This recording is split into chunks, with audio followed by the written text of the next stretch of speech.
What if I told you that the caffeine molecule in your morning coffee and the one in a cup of matcha are, well, they're the exact same thing? No, seriously. On a chemical level, they are 100% identical. Yep, you heard that right. The very same molecule that gives you that big coffee jolt is the one floating around in that peaceful-looking bowl of green matcha. And yet, how they affect our bodies, and especially our sleep, couldn't be more different.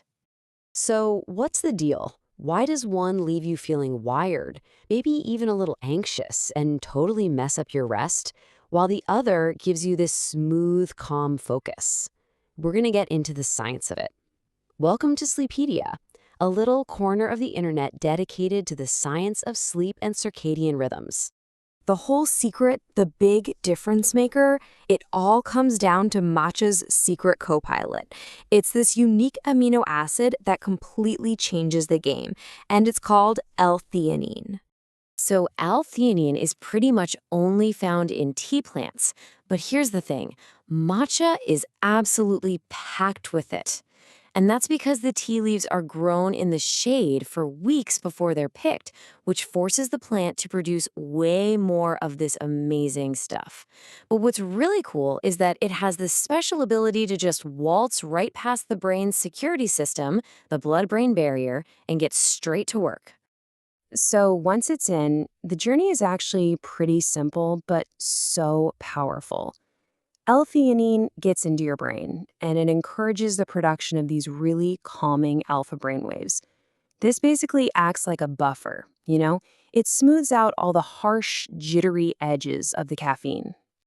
And right here, this is where the two drinks go down completely different paths. And we're not just talking about a feeling. It's a real, measurable change in your brain's electrical signals and its chemical messengers. On the coffee side, their brain is firing off beta waves.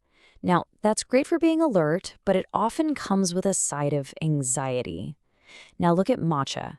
It guides you into alpha waves. That's the state of calm focus. And check out the bottom row. Coffee hits the glutamate, that's your brain's gas pedal, while matcha helps out with GABA, which is like your brain's brake pedal.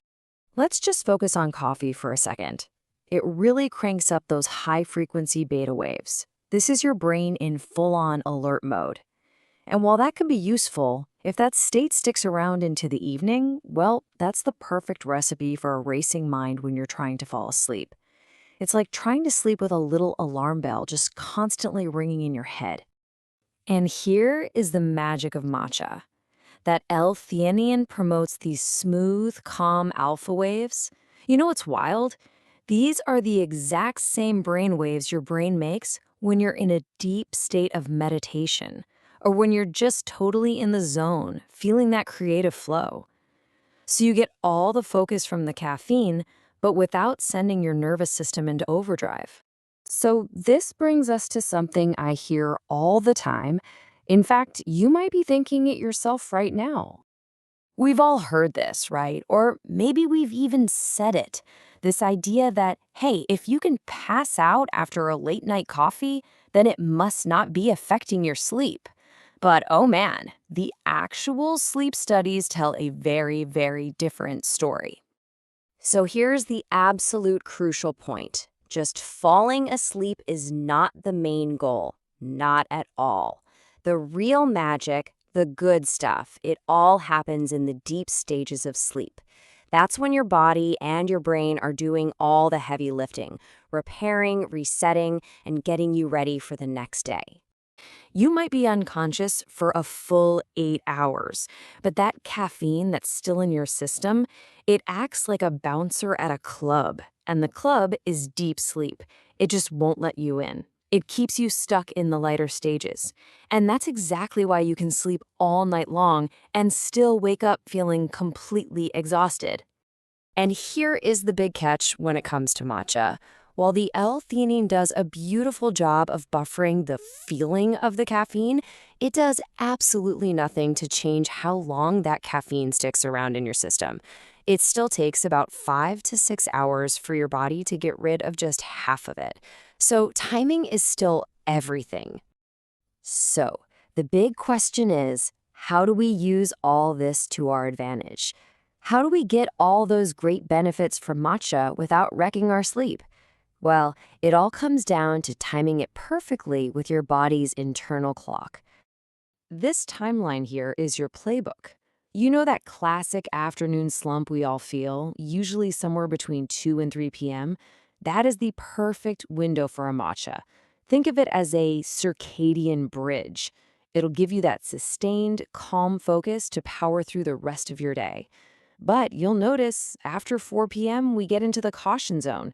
Any caffeine then can start to mess with that precious deep sleep later on. All right, let's just quickly recap the main points here. First, the caffeine molecule is the same, but matcha has that game-changing L-theanine. Second, that L-theanine swaps those anxious beta waves for calm alpha waves. Third, and this is a big one, any caffeine too late in the day is going to sabotage your deep sleep. And finally, that sweet spot for an afternoon boost is right between 2 and 3 p.m.